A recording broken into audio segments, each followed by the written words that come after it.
There's next question naman ay paano mag-save ng product dito sa ating YouTube affiliate program gamit si Shopee. So napakadali lang 'yan. Punta lang tayo dito sa ating extension. So browse participating sellers. Yan. So unang-una niyo pupuntahan dito. Yan, si Shopee. Pagdating nyo kay Shopee, click nyo si Shopee. Tapos, go to store. Then, punta kayo kay DoRide. So, syempre, ito, i-affiliate nyo itong mga item na to, Pinoy products.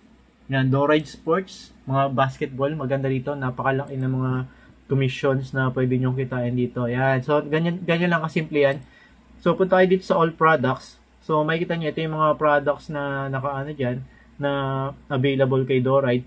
So, naka-open na lahat to for affiliate yung mga products na to. Lahat ng mga items na nakikita niyo dyan is open for affiliate. So, gawan niyo ng mga video sa YouTube, sa shorts, and sa long form.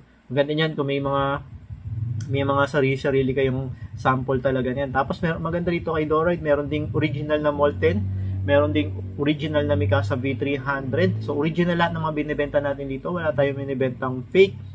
So, paano nga ba mag-save ng product? So, ganito lang. Napakasimple lang. Punta lang kayo dito sa extension.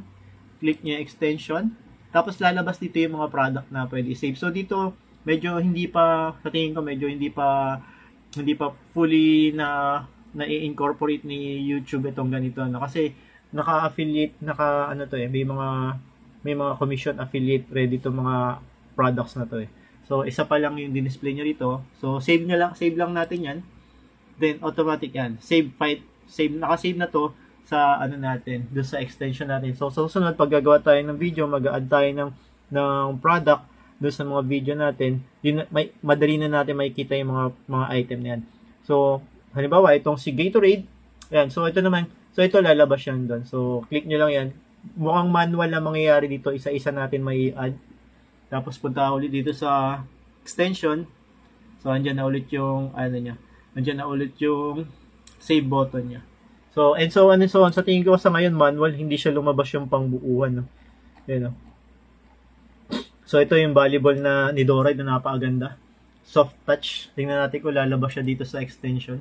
Sa extension na pwede siya i-save. Ayan, lumabas siya, save. O, dalawa pa. So, ayan, may mga andito na yung mga naka-save products natin, mga naka-save items. So, save lang natin yan. So, meron ditong isang hindi ma-save eh. Hindi ko nga alam kung bakit. Itong DoRide Sports. Ito yung combination ng Katingko and Omega. So, sinasave ko siya dito. But then yan, hindi siya lumalabas.